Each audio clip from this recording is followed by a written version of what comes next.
안녕하세요. 오늘도 사연살롱을 찾아주셔서 감사합니다. 시어머니들이 며느리를 두고 종종 이런 말을 하잖아요. 딸처럼 돌봐주겠다고요. 하지만 대부분의 며느리들은 이 말의 뜻을 잘 알잖아요. 딸처럼 아껴주겠다는 뜻이 아니라 딸처럼 부려먹겠다는 의미라는 걸요. 그런데 신기하게도 저희 시어머니는 이 말을 역으로 사용하시더라고요. 어떻게 하셨냐고요? 저희 부부가 신혼여행에서 돌아오고 몇 달 뒤 시어머니는 시누이와 함께 제 친정에 찾아가셨어요. 그리고는 저희 부모님께 이렇게 말씀하셨죠. 귀한 무남동녀를 저희 집에 며느리로 보내주셨으니 저도 답례를 해야겠죠? 제 딸을 막내딸이다 생각하시고 잘 좀 보살펴 주세요. 시어머니의 황당한 말에 저희 부모님은 물론 저희 부부도 지금 뭐 하자는 건가 싶었어요. 남의 둥지에 알을 낳아 탕날을 하는 뻐꾸기도 아니고 자기 딸을 사돈한테 맡긴다니 이게 말이 되는 소린가요? 그런데도 시어머니는 뻔뻔하게 시누이만 제 친정에 버려두고 도망치듯 고향으로 내려가 버리셨어요. 이 정도만 해도 세상에 이런 일이 나올 법한 일인데 얼마 전에는 시부모님이랑 시누이가 그보다 더 기가 막힌 일을 저질렀지 뭡니까? 사람이 콧구멍이 2개였으니 망정이지 안 그랬으면 정말 열불 터져서 숨 넘어갈 뻔했다니까요. 그럼 지금부터 저희 시부모님과 시누이의 만행을 전해드리겠습니다. 제가 남편과 처음 만난 건 대학교 1학년 때였어요. 같은 학교는 아니고 카페테리아에서 아르바이트를 하다가 만나게 되었어요. 저는 주말 타임이라서 평일에 일하는 남편과는 만날 일이 없었는데 2학기가 되면 남편 수강 요일이 바뀌면서 주말로 옮겨오게 된 거예요. 평일은 강의 끝나고 5시부터 10시까지 근무지만 주말은 아침 10시부터 밤 10시까지 풀로 이틀을 일해야 하거든요. 그러니 하루 종일 남편과 저는 붙어있게 되었고 그러다 서로 호감을 갖게 된 거예요. 아르바이트가 없는 평일에 만나서 영화를 보거나 같이 놀기도 하고 대학 축제 때도 같이 어울려 놀기도 했어요. 하지만 딱히 사귀기로 한 건 아니었어요. 아무래도 남편이 군입대를 앞두고 있어서 당장 사귀기 애매했거든요. 예상대로 남편은 1학년을 마치고 군입대를 했고 남편이 일하던 아르바이트 자리에는 다른 사람이 들어오게 됐어요. 그런데 든 자리는 몰라도 난 자리는 티가 난다고 하더니 남편의 빈자리가 너무 크게 느껴지지 뭐예요. 새로운 알바생은 군 제대를 한 복학생 오빠였는데 사장님이 계실 때는 혼자 일을 다 하는 것처럼 굴다가도 사장님만 안 계시면 저한테 모든 일을 떠미는 거예요. 심지어 마감을 하고 바닥 청소를 할 때도 자기는 행주로 테이블을 닦고 저한테 대걸레질을 떠넘겼다니까요.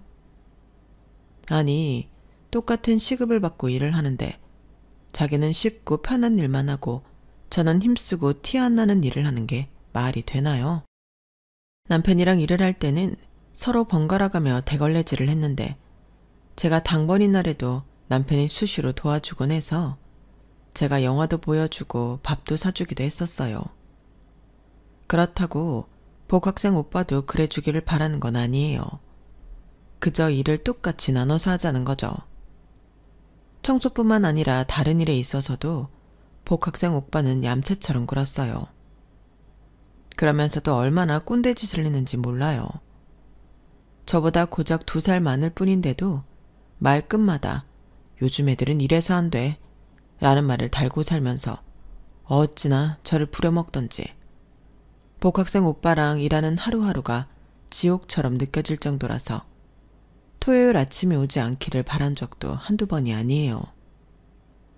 이런 불만을 같은 과 친구들한테 토로해봤지만 제가 일하는 카페테리아 사정을 몰라서 그런지 반응들이 심드렁하더라고요.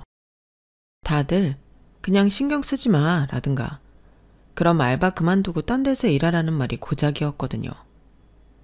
속에 쌓이는 화는 날이 갈수록 늘어나는데 제 고충을 온전히 알아주는 사람이 없어서 남편이 더더욱 그리워지더라고요. 남편은 동성 친구들보다 저랑 말도 잘 통하고 제 속마음을 잘 헤아려주곤 했었거든요. 그래서 기말고사를 마치고 휴강이 생긴 틈을 타서 남편이 있는 군부대로 면회를 갔어요. 남편은 먼 곳까지 면회를 와준 제게 고마워했지만 사실 고마운 건 저였어요. 그날 저는 그동안 복학생 오빠한테 쌓였던 일들을 남편한테 쉼없이 쏟아냈고 남편은 그런 제 말을 열심히 들어주고 맞장구도 쳐주었어요. 같이 1시간이 넘도록 수다를 떨고 나니 그제야 10년 묵은 체증이 쑥 내려가는 것처럼 속이 시원하더라고요. 그날을 시작으로 저는 시간이 될 때마다 남편한테 면회를 갔고 남편네 내부반 사람들은 제가 남편 여자친구인 줄 아는 사람도 있을 정도였어요. 면회를 가면서 느낀 건데 남편과 잘 맞다는 거였어요. 초등학생 때부터 사귄 동성 친구들보다도 남편이 훨씬 더 편하고 대화가 잘 통했거든요. 그래서 남편이 상병을 달던 때 제가 먼저 고백해서 사귀게 되었어요. 남들은 군에 간 남자친구 버리고 고무신을 거꾸로 신는다는데 저는 군대까지 찾아가 제 손으로 고무신을 신은 셈이었어요.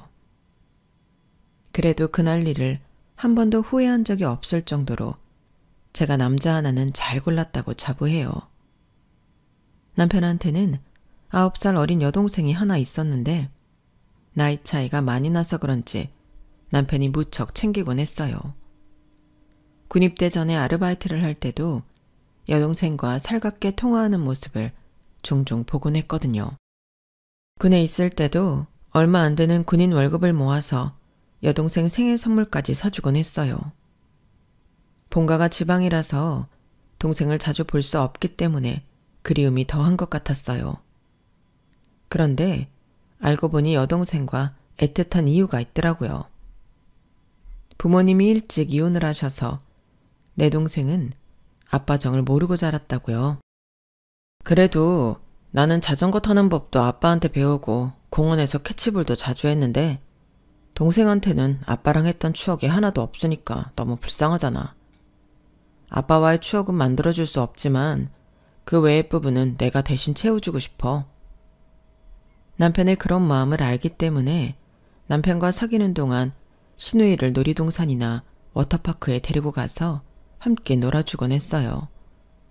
남편과 20살에 만나 30살에 결혼을 하기까지 장작 10여 년을 겉에서 지켜봐서 그런지 저랑 시누이 사이가 꽤 친한 편이었어요. 올케와 시누이라기보다는 자매 같은 느낌이었죠. 저희가 결혼을 하겠다고 했을 때 제일 반겼던 사람도 시누이였어요. 그래서 이후에 벌어진 일에 대해 더 광분했는지도 모르겠네요. 저희 부부가 결혼하기 1년 전 시어머니께서 재혼을 하셨어요. 오랜 세월 남편 없이 여자 혼자 몸으로 남매를 키우느라 고생하셨으니 이제라도 좋은 짝 만나신 건 축하드릴 일이지만 제 남편은 그리 반기지 않았어요. 아니, 오히려 그 결혼을 반대하고 나섰어요. 자기야, 어머님이 좋다고 하시는데 왜 그렇게 반대를 해? 자기는 결혼하면 그만이지만 어머님은 앞으로도 혼자 사셔야 하는데 불쌍하지도 않아? 옆에서 보기 답답해서 제가 나서서 남편을 설득했어요. 그런데 제가 이 정도 말을 하면 평소에는 제 말을 들어주곤 했던 남편이 이번에는 꿈쩍도 하지 않더라고요. 그런 남편의 반응에 저도 슬슬 서운해지려는 차에 남편이 무겁게 입을 뗐어요. 그 사람 말이야. 엄마가 재혼하겠다는 남자. 실은 우리 부모님이 이혼한 게 바로 그 사람 때문이야. 엄마가 아빠랑 결혼하기 전에 사귀던 사람인데 각자 다른 사람과 결혼을 한 후에도 자주 연락하고 만나왔던가 봐. 아빠가 그걸 알고 이혼을 요구했던 거고. 남편을 통해 들은 얘기는 꽤나 충격적이었어요. 이번에 두 분이 재혼을 하게 된 건 남자분 아내가 올해 초에 세상을 떠났기 때문이라고 했어요. 아내가 죽자마자 기다렸다는 듯 옛 애인과 재혼을 하겠다고 나선 거였죠. 순딩이 남편이 그렇게 반대를 했을 때는 그럴 만한 이유가 있었을 텐데 왜 진작 그 이유를 묻지 않았던 건지. 진작 알았으면 시어머니 재혼 문제로 남편을 설득하는 바보짓은 안 했을 텐데 정말 후회가 되더라고요. 아들의 반대도 무릅쓰고 시어머니는 결국 재혼을 하셨어요. 그런데 이번에는 결혼식을 하느냐 마느냐를 두고 모자가 대립각을 세우게 됐지 뭐예요. 누구는 돈이 남아서 결혼식을 하겠다는 건 줄 알아? 사람들 앞에서 당당하게 결혼식을 올려야 다들 인정을 할 테니 굳이 식을 올리겠다는 거 아니니? 20년 가까이 니들만 보고 살아온 내가 이 정도 요구도 못해? 사람들 앞에서 당당하겠다고요? 엄마가 그럴 자격이 있어요? 나랑 지민이가 왜 아빠 없이 자라게 됐는데요? 엄마랑 그 사람이 남들 앞에서 떳떳할 자격이 있긴 한 사람들이냐고요. 동네 사람들이 뭐라고 하겠어요. 바람 피워서 이혼당해놓곤 결국엔 내연남이랑 살림까지 차렸다고 손가락질할 거란 건 왜 모르시냐고요. 지민이 보기 창피하지도 않으세요? 안 창피해. 난 하나도 창피할 거 없어. 15년이야. 너랑 지민이 생각해서 내 인생 버리고 니들 엄마로만 산 게 자그마치 15년이라고. 그 긴 시간 동안 속죄하고 살았으면 됐지. 나한테 뭘 더 바라는 건데? 친정 부모님이랑 니들 생각해서 그 긴 시간 혼자 살다가 이제서야 사랑하는 사람이랑 한번 살아보게 됐는데 창피할 게 뭐가 있어. 나도 그 사람도 참을 만큼 참고 살았다고. 그러니까 주제넘게 이래라 저래라 하지 마. 주변의 반대에도 무릅쓰고 시어머니는 끝내 결혼식을 올렸어요. 하지만 사람들 앞에서 당당하고 싶다던 시어머니의 바람과는 달리 하객은 20명도 안 됐다는 게 문제였지만요. 결국 쓸데없이 돈만 버린 셈이었어요. 그런데 그보다 더 큰 문제가 연이어 터졌어요. 시누이가 새아버지와 사이가 안 좋아서 하루가 멀다 하고 제 남편한테 전화해 자기 좀 서울로 데려가 달라고 울고불고 떼를 썼다는 거예요. 고3이라 한창 예민한 시기인데도 딸이 새아빠를 싫어하든 말든 시어머니는 신혼재미에 푹 빠져서 다른 건 눈에 보이지 않는 눈치였어요. 보다 못한 제가 시누이한테 전화해 어르고 달래곤 했어요. 아가씨, 우리 현실적으로 생각하자고요. 지금 아가씨가 집을 나올 수 있는 방법은 딱 하나예요. 서울에 있는 대학에 합격하는 거요. 수능 잘 봐서 서울에 있는 대학에 합격하면 아가씨가 원하는 대로 서울에서 살 수 있어요. 아가씨 고3이잖아요. 공부에만 신경 써도 시간이 모자랄 판에 뭐하러 새아빠란 신경 좀 버리며 에너지 낭비를 해요. 지금은 아가씨 미래만 생각하세요. 그게 최선이에요. 시누이는 자기 성적에 서울에 있는 대학을 어떻게 들어가냐며 되려 화를 냈어요. 시누이의 짜증에 얘기가 자꾸 도돌이표를 타니까 저도 슬슬 짜증이 나더라고요. 그럼 어쩌자는 거예요? 스스로 노력도 않고 징징대기만 하면 일이 해결된대요. 4년째가 어려우면 전문대라도 들어가세요. 그 정도도 못하겠으면 별 수 없는 거죠.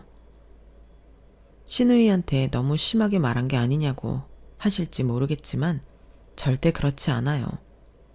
그동안 어리다고 남편도 저도 오냐오냐 해줬더니 점점 더 때만 늘어서는 툭하면 자기 오빠한테 전화해 짜증을 부려대더라고요. 한번 이렇게 해두지 않으면 앞으로도 계속 그럴 것 같아서 이번에 제대로 버릇을 고쳐놔야겠다고 생각해서 했던 거예요.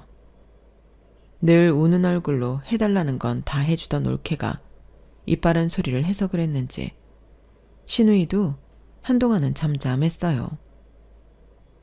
이듬해 봄 시누이는 4년제는 물론 전문대까지 죄다 떨어져서 서울행은 날아가고 말았어요.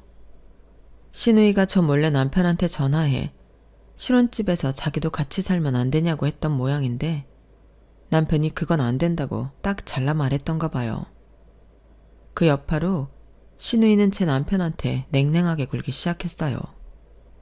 그해 4월 말 드디어 저희 부부는 식을 올렸어요. 부모님께서는 무남동녀인 저를 시집 보내게 돼서 무척 아쉬워하셨어요. 결혼이야 천천히 하면 되지 왜 그렇게 서두르냐고 타박을 하실 정도로요. 엄마, 나 30이야. 허니문 베이비 만들어도 애가 대학 갈 때면 우리 둘 다 쉰이라고. 엄마도 그랬잖아. 젊을 때 애 낳아야지. 나이 들어 애 키우는 거 너무 힘들다고. 그러니까 너무 서운해하지 마. 우리가 자주 오면 되잖아. 기집애. 어릴 땐 평생 결혼 안 하고 엄마 아빠랑 살 거라고 그러더니 이 사람이 언제까지 딸 자식 끌어안고 살려는 거야. 다 컸으면 짝 찾아 보내야지. 그나저나 정서방, 우리 혜미 잘 부탁하네. 우리 애가 나이를 30이나 먹었지만 자네도 알다시피 아직도 철이 없잖나.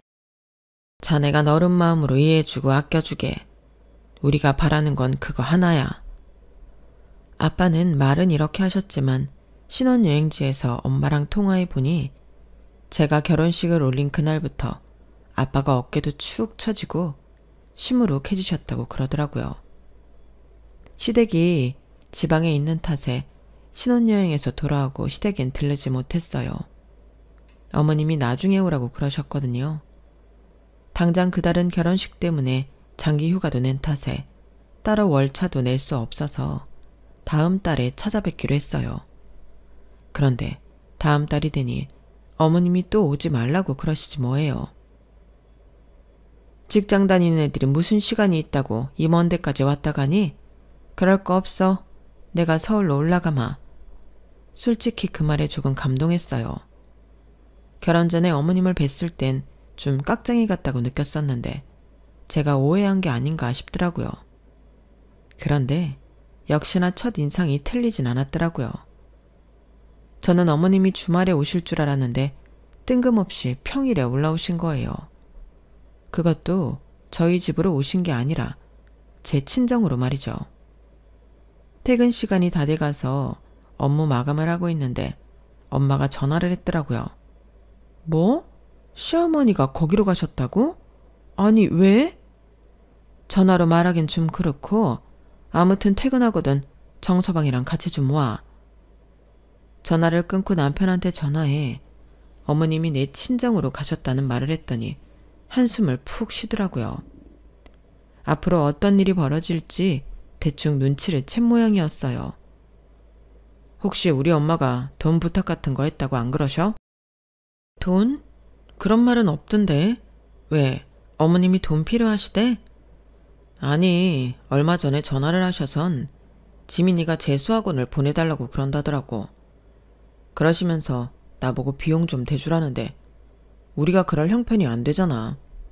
그래서 거절했거든. 에이, 설마.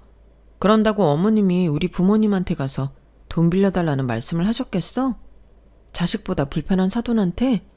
말도 안 되지. 그래. 그렇다면 다행인데 왜 난 자꾸 걱정이 되냐. 남편한테 걱정도 팔자라고 놀려주고는 전화를 끊었어요. 그런데 정작 친정에 가보니 남편이 상상했던 것 이상의 일이 벌어져 있더라고요. 네? 아가씨를 저희 부모님한테 맡기시겠다고요?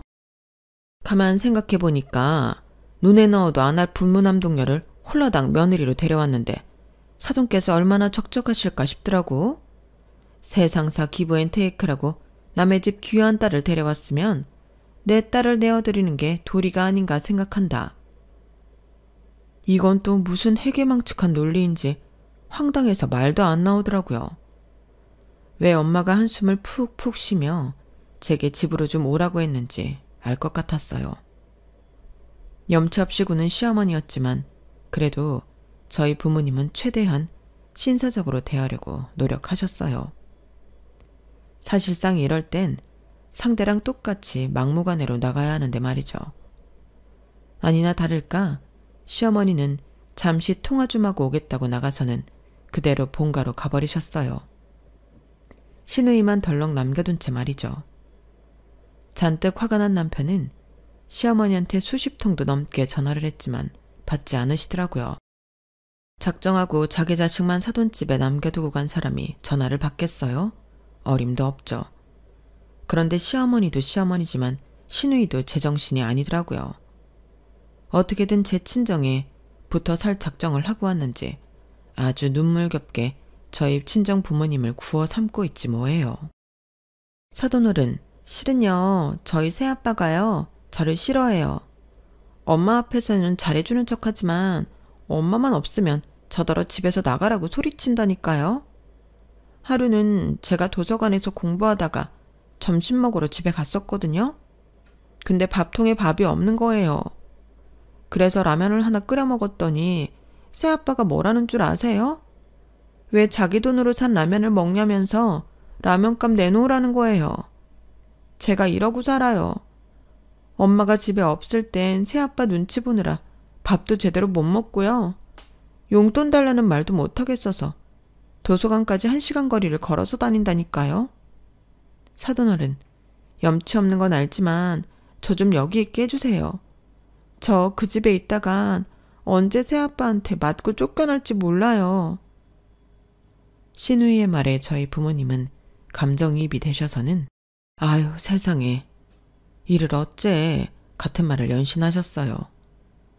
저랑 남편은 시누이의 연기력에 넋을 잃고 바라볼 뿐이었죠. 결국 저희 부부의 반대에도 불구하고 부모님은 시누이를 받아들이셨어요.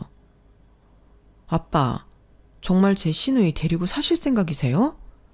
그럼 어떡하겠니? 새아빠라는 사람이 그렇게 구박을 한다는데. 나도 어릴 때 계모 밑에서 구박받고 살아서 그런가 새아빠 밑에서 가슴 졸이고 사는 네 시누이 심정을 알 것 같구나. 어린 게 얼마나 서럽겠니? 마음 추스를 때까지만 데리고 있을 테니까 너무 걱정 말아라. 너 시집가고 집에 빈 방도 있는데 사람 하나 들인다고 힘들 것도 없어. 먹는 밥상에 숟가락 하나 더 올리면 되는데 저 어린 거 소원 하나 못 들어주겠니? 어느 시조에 나오는 대목처럼 다 정도 병이라고. 저희 부모님이 이런 친절이 나중에 배신으로 돌아오게 될 줄 누가 알았겠어요. 아무튼 제 친정에서 살게 된 시누이는 마치 우리 집 막내딸처럼 저희 부모님께 살갑게 자라긴 했어요. 무뚝뚝한 저와는 달리 태어나기를 애교를 장착하고 태어난 시누이는 입속의 혀처럼 저희 부모님이 좋아하실 말만 골라 하면서 예쁨을 독차지하게 되었죠. 시누이가 제 친정에서 살게 되면서 좋은 게 하나 있다면 그건 바로 명절에 시댁에 안 가도 된다는 거였어요. 제 친정에 자기 딸을 버리고 간 그날부터 시어머니는 전화도 받지 않으시고 명절 전에 시누이를 통해 힘드니 본가에 올 필요 없다는 말만 전하시곤 했거든요. 시어머니만 생각하면 혈압이 오르긴 했지만 그래도 최소한의 양심은 있나 보다 생각했어요. 당신이 부모 노릇을 포기한 만큼 며느리한테 받을 대접도 포기한 셈이니까요. 자기 엄마한테 버려진 시누이는 저희 부모님 댁에 살면서 재수학원에 다녔어요. 당장은 제 친정이 붙어 있는다고 해도 언제까지고 명분 없이 눌러붙어 있을 수만은 없으니까요. 어떻게든 서울에 있는 대학에 들어가야 서울에서 살 수 있으니 본인으로서는 목숨을 건 사투나 다름없었죠. 간절함이 사람을 변화시킨다고 반드시 서울에 남겠다는 의지를 품은 시누이는 이듬해 서울 소재의 여자 전문대에 합격을 했어요. 시누이가 얄밉긴 했어도 스스로 노력해서 대학에 합격했다고 하니 기특하기도 하더라고요. 그 얘기를 듣기 전까지는 말이죠. 뭐? 그럼 시누이 재수학원비를 지금까지 아빠가 내줬다는 거야? 대학 등록금도? 나도 이번에 알았지 뭐냐. 네 시누이가 나 몰래 네 아빠를 구워 삶았던가 봐. 네 아빠가 계모 손에 자란 거 이용해서 눈물 콧물 짜가며 도와달라고 그랬다더라. 아, 사람이 물러 터져서는 이게 진짜 가만히 안 놔둬. 엄마한테 그 얘기를 듣고는 어찌나 열이 받던지 그 길로 시누이한테 가서 따졌어요. 아가씨, 나랑 얘기 좀 해요. 아니, 아가씨도 그렇고 어머님도 그렇고 사람들이 왜 그래요? 아가씨 우리 집에 입양 왔어요? 왜 남의 부모한테 폐를 끼쳐요? 재수학원비도 모자라 대학 등록금까지 받는 게 말이 되냐고요. 언니, 그건 사돈어른이 내주시겠다고 해서 그런 거예요. 말도 안 되는 소리 하지 말아요. 아가씨가 가만히 있는데 우리 아빠가 알아서 돈을 대줬겠어요? 아가씨가 울고불고 매달렸으니까 그런 거죠. 내 말이 틀려요? 그러자 신우이는 입술을 실룩거리더니 금세 울음을 터뜨렸어요. 그럼 어떡해요. 대학은 가고 싶고 엄마는 용돈도 안 보내주는데. 나도 언니처럼 좋은 부모님 밑에서 태어났으면 이렇게 치사하게 구걸해가며 공부 안 했을 거예요. 누구는 뭐 이렇게 살고 싶어서 사는 줄 알아요? 엄마는 새아빠한테 빠져서 나는 거들떠보지도 않지. 나한테는 혼자 살아갈 힘도 없이. 그럼 내가 어떻게 했어야 하냐고요. 저 그 돈 공짜로 받은 거 아니에요. 나중에 졸업하고 취직하면 다 갚아드릴 거라고요. 언니, 그러니까 나 대학 다닐 수 있게 좀 도와주세요. 학비는 어떻게든 다 갚을게요. 아빠가 신우이 학원비며 학비까지 대줬다는 말을 들었을 땐 화가 머리 끝까지 났었는데 정작 내 앞에서 울먹이는 신우이를 보니 한편으론 가엾다는 생각이 들더라고요. 신우이 말처럼 내가 좋은 부모님 밑에 자란 게 어찌 보면 행운인지도 모른다는 생각까지 들 정도로요. 그래서 일단은 지금까지 저희 아빠한테 받은 돈은 졸업하고 갚으라고 말했어요. 그랬더니 신우이가 금세 눈물을 뚝 그치고는 알겠다고 걱정 말라고 하더군요. 그런데 이상하게 그 말과 행동이 진실되게 느껴지지 않는 거예요. 너무 야박하다고 할지 모르겠지만 순간 각서라도 받아놔야겠다는 생각이 뇌리를 스치더라고요. 그래서 방실방실 웃고 있는 신우이한테 종이를 내밀었어요. 졸업하고 취직하면 두 번째 월급을 받는 날부터 매달 50만 원씩 갚겠다는 각서는 쓰라고 말이죠. 그 말에 신우이는 얼굴이 확 일그러지더라고요. 순간 요게 그냥 말로만 갚겠다고 하고 떼어먹을 심산이었구나 생각했죠. 그날 기어이 각서를 받은 저는 신우이가 보는 앞에서 부모님께 말씀드렸어요. 말씀이라기보다는 통보에 가까운 말이었죠. 앞으로는 절대 신우이한테 돈을 주지 말라고 말이에요. 그리고 신우이한테는 다음 학기 학비부터는 아르바이트를 하든 장학금을 따든 스스로 벌어서 다니라고 했어요. 뿌리 죽은 신우이는 마지못해 그러겠다고 하더군요. 집으로 돌아와 남편한테 친정에서 있었던 일을 죄다 고에 바쳤어요. 그동안 저한테 말 않고 신우이한테 매달 용돈을 보내주었던 남편은 한숨을 푹 쉬며 그러더군요. 다른 건 몰라도 애 학비랑 등록금은 시부모님이 보내주시는 줄 알았다고요. 그러면서 저희 부모님을 찾아가 사과드리겠다고 했어요. 그보다 나랑 본가에 좀 가자. 앞으로도 분명히 이런 일이 또 벌어질 게 분명한데 매번 그럴 때마다 아가씨한테 책임지라고 할 수만은 없잖아.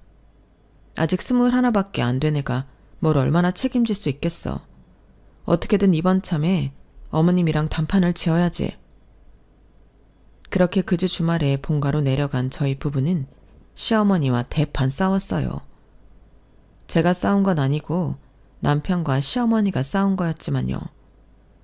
그런데 시아버지는 모자가 치열하게 싸우는데도 남의 집 불구경하는 사람처럼 멀뚱거리고 있지 뭐예요.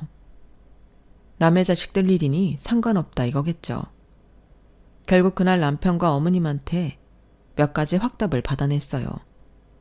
앞으로 신우이 학비는 어머니가 부담하고 대학을 졸업하면 집을 따로 구해주든 본가로 데리고 가든 아무튼 저희 부모님 댁에서 데리고 나오기로요. 정말 따지고 싶은 게 한두 가지가 아니었지만 그 정도 확답을 받아낸 것만 해도 어디냐 싶더라고요. 문제는 확답만 줬을 뿐 그 후로도 신우이 학비를 내준 적은 단 한 번도 없다는 게 함정이었지만요.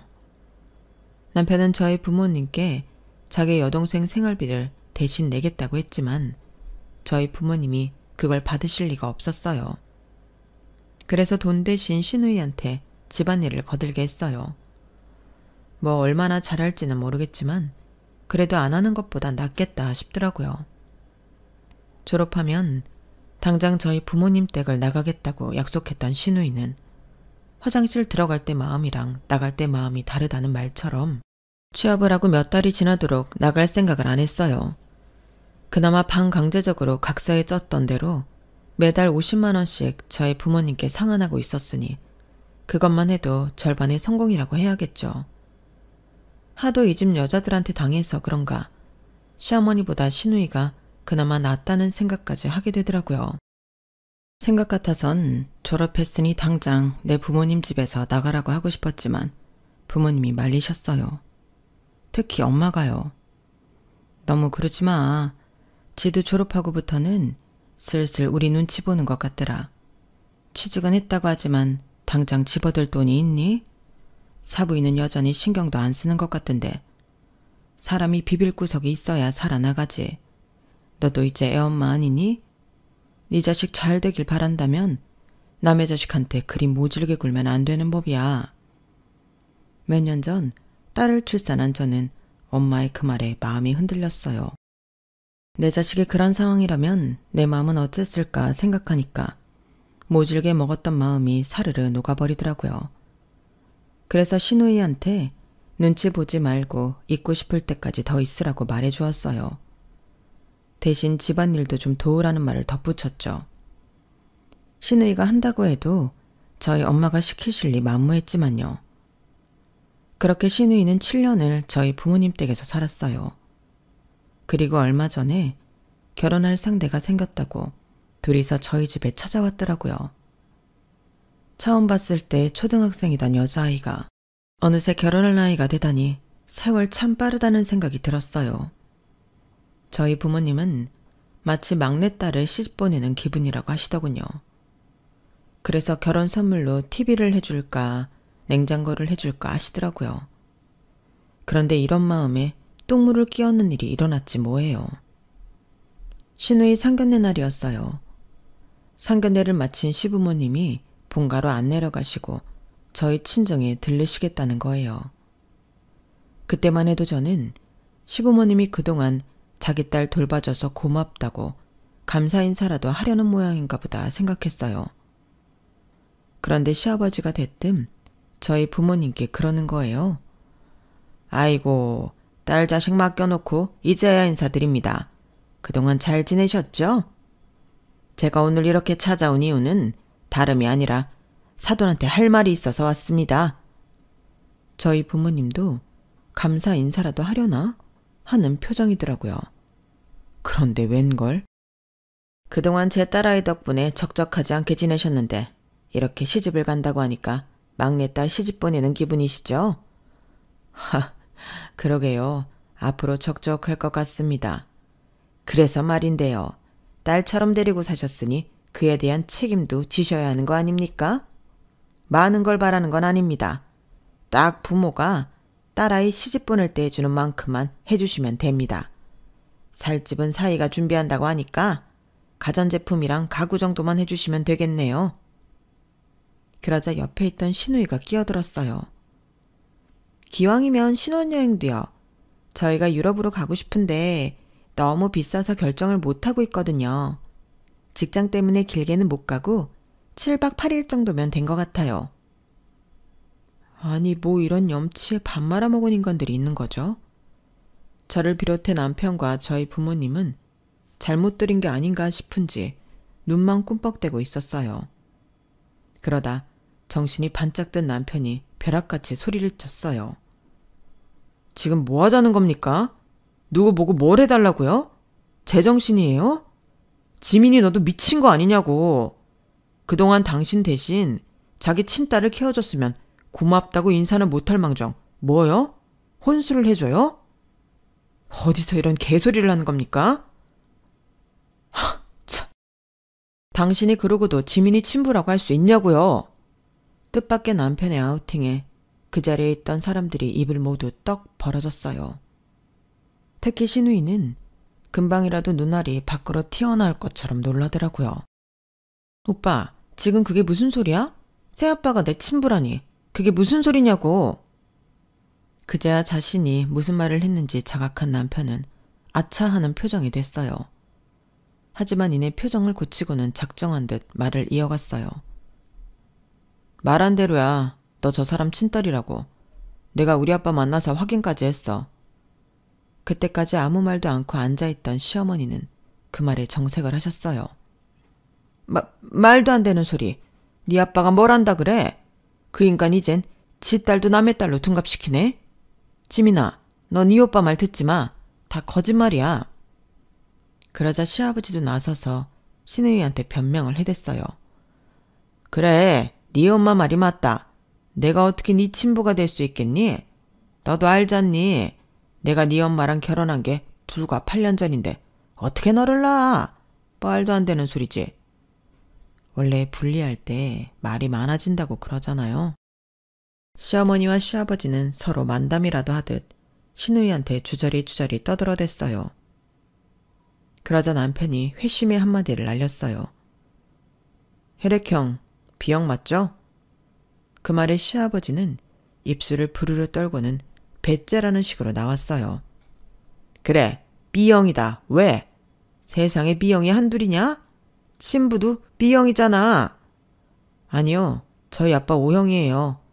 B형인 줄 알고 사시다가 지민이 태어나고 몇 달 뒤 교통사고로 병원에 실려가셨다가 거기서 O형인 걸 아셨대요. 아빠는 그때 지민이가 자신의 친딸이 아니라는 걸 아셨어요. 엄마가 A형, 나도 A형. 그런데 지민이는 B형이니까. 아니나 다를까 흥신소에 뒷조사를 했더니 엄마가 결혼한 이후로도 당신이랑 몰래 만나고 있다고 하더래요. 그래서 이혼을 결심하신 거고요. 내 말을 못 믿겠다면 지금이라도 유전자 검사할까요? 누가 거짓말을 하는지. 남편은 결혼을 앞두고 업체에 의뢰해 친부를 찾았고 그때 모든 사실을 전해드릴 수 있었대요. 지금 생각해보니 그때부터 이상하게 남편이 신우이한테 거리를 둔 것 같더라고요. 아무튼 남편의 폭탄 발언으로 저희 시댁은 초토화가 됐어요. 설상가상으로 신랑 측에서 신우이의 복잡한 가정사를 알게 됐고 그 바람에 파혼을 하게 됐다더라고요. 현재 저희 부부는 시부모님과 연을 끊고 살고 있어요. 신우이는 저희 부모님 집을 나가 따로 집을 얻어 산다고 하더라고요. 저희 엄마는 요즘도 가끔 그런 말을 하세요.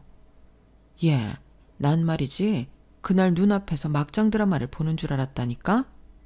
세상에 어쩜 자기 새끼를 그렇게 버려두고 감쪽같이 속일 수가 있니? 살다 보니 별의별 인간이 다 있다 얘. 엄마 말처럼 한편의 막장 드라마 같지 않나요? 그날 시부모님과 신우이를 보면서 저는 한 가지 결심을 했어요. 내 자식한테 유산은 못 물려주더라도 가슴에 상처 입히는 부모는 되지 말아야겠다고요. 남의 둥지에 알을 낳는 뻐꾸기는 육아의 고통을 달 수 있었는지 몰라도 부모로서 내 새끼가 자라는 모습은 볼 수 없잖아요. 순간의 편함을 찾다가 내 인생에 가장 소중한 걸 잃는 건 세상에서 가장 명청한 결정이 아닐까 생각합니다. 저희 시부모처럼요. 지금까지 제 사연을 들어주셔서 감사합니다. 매일매일 행복하시고 또 건강하세요. 여러분, 사연 댓글에 응원과 현명한 조언 부탁드려요. 좋아요와 구독은 저에게 큰 힘이 됩니다. 오늘도 좋은 일 가득하세요.